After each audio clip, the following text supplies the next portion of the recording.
All right, greetings. Dr. Randall Horton at the University of New Haven, and this is our Arts UNH interview series.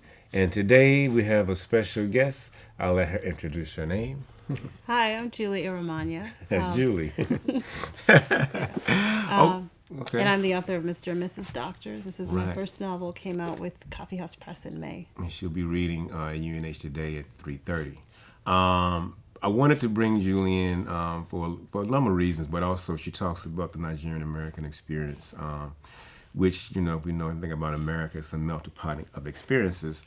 And so I think it would, be informative in that way. But also, I want to talk a little bit about, the actually writing process and your sort of beginnings as a writer, because we have a lot of students here who, aspire to be writers, and sometimes I don't think they're quite, get it or understand sort of what it takes to sort of, come to fruition where you got a book holding in your hand. It just doesn't happen overnight, right? Yeah. Okay. Yeah. It doesn't happen overnight? Nope.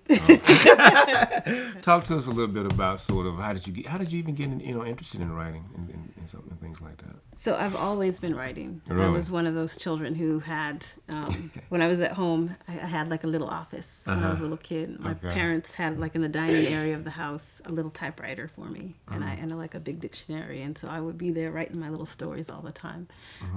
And so my house was always full of books. My parents are both immigrants to the U.S. My father came first in the 70s, and then my mother followed later. And they were both students at the university. So gotcha. a lot of the books they actually had were textbooks. But then they would have all kinds of other things up there.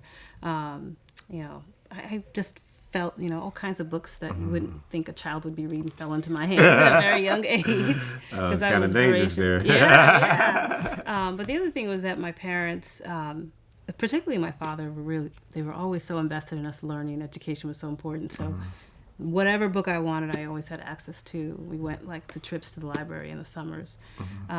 So I knew from a very young age that I wanted to be a writer. Gotcha. I didn't really know a lot about what that entailed. What that meant, right? Right. Yeah. But I knew that was something I wanted to do. When I was about 8 or 9 years old, I had been writing for a long time, and I told my mom that I wanted to have something published. And so she encouraged me to, I don't know where she got this idea. I think she talked about it with some friends at work. My mother's a nurse. About, she said, why don't you write them a letter and tell them about yourself? So I took out my favorite books at that time, were like the Babysitter's Club series. And I actually opened up the book, and I saw the address for the publisher, and I typed up my first letter. My first query letter. I was like 8 or 9. Okay. And I wrote in there, I was like, I don't know what to write. So my mom said, just tell them about yourself.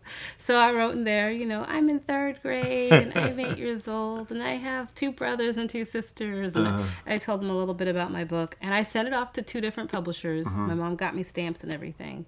And I remember one of them replied.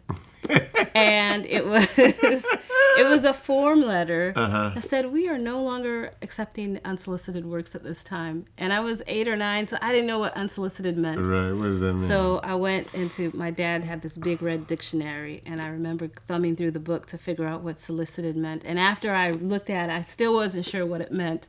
But so that was my early rejection.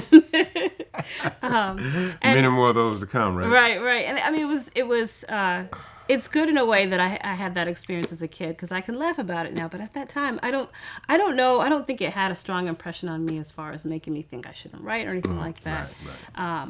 But I think that always stays with me, just sort of how interested I was in pursuing the life of a writer at a very young age. Who was the writer that changed your life at an early age? I mean, we have sort of a few of those, but early on, I know a couple of novels that coming out of that experience, I was like, that's what I want to do. Yeah, I have a few of those writers. When I was little, I loved Anne M. Martin, but I think later on, probably Judy Blume and Mildred D. Taylor were the 2 that kind of, and I think it was because of the content, because they were writing about themes that, with Judy Blume, she was writing about issues that young people faced. That I didn't expect to read about, like she was dealing with issues in relation to bullying and about sex and things like that I was a little kid. I was like, oh, talking about that. And so, and Mildred D. Taylor, just the stuff that she was doing with history when I started reading Roll of Thunder, Hear My Cry, and some of the other books in the series, I was like, I was learning so much about, so much about history, and just so drawn to the stories. And then Virginia Hamilton's Cousins, that one also, that was like one of those early books that made me cry and stayed with me. Yeah. Gotcha. Oh, that's nice.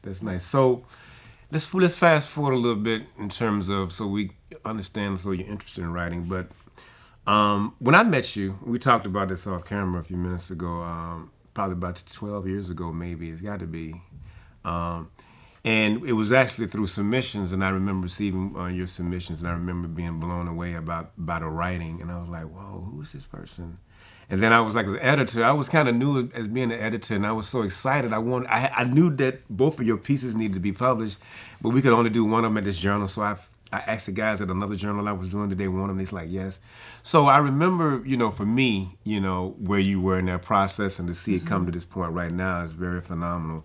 So talk about, you were in the PhD program. Were you in the PhD program then? And was that what that was all about in terms of the time period? Yeah, I think I would have still been a student. I would have been, I got my PhD at the University of Nebraska. Right. I did my master's and my PhD there. And I think at that time those two pieces came out of that program. Exactly.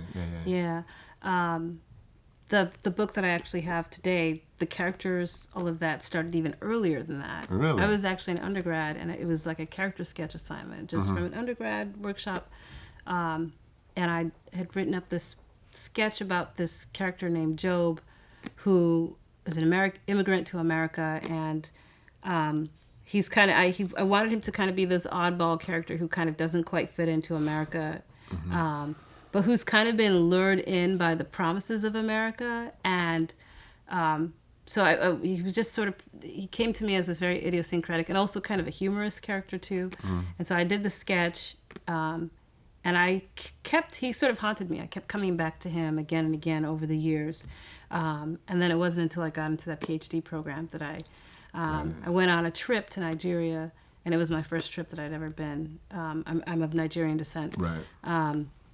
And I had, I sort of, at that point, I came up with his counterpoint, which was the character Ify, who's his wife in the book. And so I wrote this really quick, this short story, and I had a writer's workshop with a visiting writer, Tim O'Brien, who was coming. Yeah, and I put it together and I sent it in. And I got, and I got really great advice and suggestions from that workshop group, but I also got a lot of questions. Because they were asking me questions that I thought, cultural things, like, for example, in that early chapter, I had this motif of lights cutting off and on throughout the story. In Nigeria, often, and this happens a lot in a lot of developing nations where electricity is not consistent. And so for these characters, I had this break throughout the entire piece where the lights would come off and on. It was like questions like, well, why are the lights going off? So I felt like I needed to write more to contextualize their story a little bit more, to give their history, to tell who they were as people, for their plight to be better understood. Yeah, I know it's not. I'm just making like this odd connection. I don't know if you've read. Was it Song of Solomon with Toni Morrison, the Doctors? Yeah. So yeah, but I know that didn't play a part in it. But I just felt that connection was like really interesting in some way. But anyway, maybe not. Well, I love Toni Morrison and Song of Solomon, and I think it's one of my favorite books. Actually. Yeah. Well, when you asked that earlier question about a book that sort of stayed with me, I think Toni Morrison's The Bluest Eye was one. That was the first time that I felt like I was serious about reading literature. Okay. And now you teach. Where you teach now? Yeah, so I teach at the University of Arizona, and I teach creative writing, primarily creative writing, fiction writing mostly, and the undergraduate, and then the master's, the MFA program. Right. And then I also do some literature as well. So I teach Africana literature, African-American, Caribbean lit. Okay. Yeah. Now let me ask you this. If you had to have one parting jewel of advice for our young writers here, because I know you see them when they come to the graduate level, what would that be? To keep writing. Don't give up. That's the main thing, because you're going to get rejections at stages. I've never gotten one. But you just get better and better and better at it. Exactly. And The other thing that I think is important, I know you said just one thing, but here's the second thing. Find people to read your work who you trust. Because you're going to hear a lot of different types of feedback from people, and this happens a lot in workshops. And I think that if you find someone that you trust and they tell you to do something that you're like, no way, that's not going to work. Yeah. If you trust that person, you'll try it. Exactly. And then if you try it, it could work, right? Or maybe not. But find that person you trust, because if it's someone you don't trust at all, you're just going to throw their advice out. And you don't need a yes person either. Exactly. You need a person that's going to tell you the truth. Exactly. Because, in the end, whether whatever happens, that person's coming from a place of consideration and understanding, right? Right. All right. So we can't wait to have you read this afternoon. We thank you for coming, and that concludes our interview with Arts UNH.